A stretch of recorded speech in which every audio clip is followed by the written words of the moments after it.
ఈ ప్రాసెస్లో వీళ్ళు దీన్ని కూర్చోబెట్టి అడ్డగోలుగా మాట్లాడితే, ఎందుకంటే వీళ్ళకి ఏ రోజు కూడా ఈ ధర్మం మీద వాళ్ళకి గౌరవం లేదు. పైగా ఈ దొరికిన వాళ్ళు ఛార్జ్ షీట్లు మీకు చూస్తే, మనకి తెలిసిన పేర్లన్నీ చూస్తే ఇందులో ఎక్కడ మతానికి సంబంధం లేదు. ఇది భోలేనాథ్ బాబా కానీ మిగతా ఏ డైరీ మీరు చూసినా కానీ వీళ్ళు ప్రిడామినెంట్లీ దర్ ఆల్ హిందూస్. దీంట్లో అసలు మతానికి కానీ, దీంట్లో ఒక ఇస్లాంకి సంబంధించిన వ్యక్తులు కానీ, లేదంటే మన క్రిస్టియన్ సంబంధించిన వ్యక్తులు అసలు ఎక్కడ సంబంధం లేదు. ప్యూర్లీ మాట్లాడుతున్నాం హిందువుల గురించే మాట్లాడుతున్నాం ఇక్కడ. So there is no question of other religions here. గత ప్రభుత్వం విషయంలో కూడా మేమేం మాట్లాడుతున్నాం అంటే, they never have respect for the traditions and dharma of this land. అది చాలా ఆబ్వియస్గా చాలా మనకు తెలుస్తూ ఉంది. దాంట్లో భాగంగానే వీళ్ళు అదే చేశారు. చూసి ఈరోజు మాట్లాడి క్షమాపణ అడగకుండా తప్పు జరిగిపోయింది. ఇందాక మా కేశవ్ గారు చెప్పినట్టుగా తెలియక చేస్తే పొరపాటు, తెలిసి చేస్తే తప్పు, కనీసం తప్పులు జరిగినాయి, అది కూడా చెప్పకపోగా మమ్మల్ని క్షమించమని అడుగుతున్నారు. నేను ఒకటే చెప్తున్నాను, భగవంతుని మీద పగబట్టుకున్నవాడు సర్వనాశనం అయిపోతాడు తప్ప ఎవడు బతికిన దాఖలాలు లేవు, గుర్తుపెట్టుకున్నారు. ఎందుకంటే ఇది ఫెయిత్కి సంబంధించింది. చాలా స్పష్టంగా, చాలా క్లియర్గా సిబిఐ దాంట్లో మీరు కల్తీల మీరు అసలు నెయ్యి లేని దాంతో మీరు లడ్డూలు చేసి దాంట్లో మీరు ఇందాక చెప్పిన గ్లిజరైడ్స్ ఇవన్నీ ఉన్నాయి కదండి. దానికి మీకు ఒక రికార్డ్ చెప్తాను. 2019 నుంచి 2025 వరకు మీకు కనీసం ఒక నువ్వుల నూనె 180 రూపాయల నుంచి 268 రూపాయలు ఉండేది కనీసం 26కి ఈ రోజుకి.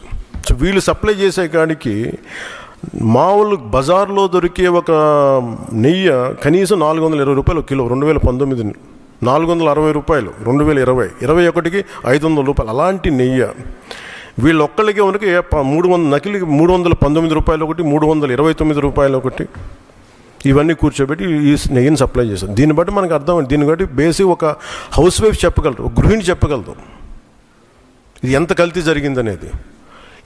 ఇలాంటి నెయ్యిని కూర్చోబెట్టి ఇది భగవంతుడికి ఇచ్చి ఈరోజు బుకాయించి తప్పులు చేసి మళ్ళీ ఈరోజు ఏం లేదని మాట్లాడుతూ ఉన్నారు వీళ్ళు. మీరు వివేకానంద రెడ్డి గారు పబ్లిక్గా మర్డర్ జరుగుతుంది, రోడ్డు మీదకి వెళ్ళి చిన్నపిల్లవాడికి తెలుస్తుంది అత్యంత హేయమైనగా చంపేశారని. అది మర్డర్ కాదు, గుండెపోటని చెప్తారు. వెండి విగ్రహాలు పోతే, అమ్మవారి విగ్రహాలు పోయిందంటారు. విగ్రహం కాల్చి ఎవరిన అపవిత్రం జరిగితే ఎవడు పిచ్చోడు చేశాడు అంటారు.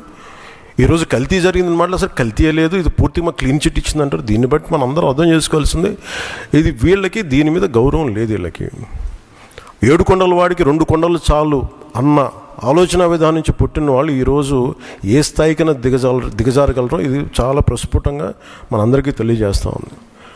ఇది we're very very clear about protecting the traditional Hindu values, dharmic values. We're very clear about it. మేము చాలా స్పష్టంగా ఉన్నాం. మేము ఇక్కడ కల్తీ జరిగింది అంటే వేరే మతాలను అనటం కానీ వేరే విశ్వాసాలను కించపరచడం కానీ ఎక్కడ లేదు. ఒక తప్పు జరిగింది, అడల్టరేషన్ జరిగింది. We're very clear about it. దీని వెనకడుగు వేసే లేవు. చాలా పొరపాట్లు జరిగినాయి. ఇది రిపీటెడ్ పొరపాట్లు కాస్త వీళ్ళని చూస్తే 2022లోనే వీళ్ళకి తెలియజేశారు. వీళ్ళకి ఇక్కడ కల్తీ జరిగింది 2022 రిపోర్ట్ ఇస్తే నేను క్యాబినెట్లో మాట్లాడుతూ ఉంటే దాన్ని తొక్కేశారు. దాని గురించి బయటికి తీసుకురాలా అంటే మీకు తెలిసే చేశారు. వీళ్ళని 2022లో మీకు కల్తీ జరిగిందని రిపోర్ట్ అప్పుడు వాళ్ళకి ల్యాబ్ టెస్ట్ వాళ్ళకి పంపిస్తే అప్పుడున్న టీటీడీ చైర్మన్ కానీ వీళ్ళు కానీ వాళ్ళు 100% తొక్కి పెట్టేశారు. దాన్ని బయటికి తీసుకురాలా. దాన్ని బేస్ చేసుకొని మళ్ళీ ఆల్రెడీ 22లో జరిగింది కదా, దాని గురించి సమాధానాలు లేవు. ఇవన్నీ తెలిసి కూడా మీరు అయోధ్యకి కల్తీ లడ్డులు పంపించారు. ఇది విశ్వాసాల మీద మీరు కొడుతున్న దెబ్బ. ఇది మీ ఆలోచన ఏంటి అది అనేది మీరు తెలుసుకోవాలి. అందుకే మీరు భగవంతుని మీద పగ పెట్టుకున్నవాడు ఎవడైనా సరే, 7 కొండల వాడి మీద పగ పెట్టుకున్నాడు ఎవరైనా సరే మట్టి కరిచిపోతారు తప్ప మీరు ఇలా బుకాయించుకొని చేసిన తప్పులు క్షమాపణ వేడుకోండి తప్ప మీరు కూర్చోబెట్టి మేము క్షమాపణ, మీరు భగవంతుడికి మీరు క్షమాపణ చెప్పాలి. 7 కొండల వాడికి మీరు క్షమాపణ చెప్పాలి. ఇది ఈరోజు మీరు మాట్లాడుతుంది ఈ రోజుతో ఆగదు. ఇది ఐ విల్ మేక్ షూర్, మా కూటమి will make sure that you will be liable everyone, ప్రతి ఒక్కరు కూడా ఇది ఎంత టైం పడుద్ది, ఏం టైం పడుద్ది అనేది సిబిఐ ఫర్దర్ రిపోర్ట్ రావాలి, అది కేసులోకి మన కోర్టులకు వెళ్ళాలి. అన్నీ అయిన తర్వాత ప్రతిదీ ఇది అయితే మేము 100% దీన్ని వదలం. ఖచ్చితంగా ఈ దోషులను ఎవరైతే ఉన్నారో మేము క్షమాపణ చెప్పడం కాదు, మీరు భగవంతుడికి మోకరిల్లే వరకు యుద్ధం సాగొద్దు. గౌరవ ముఖ్యమంత్రి గారు మాట్లాడుతున్నారు.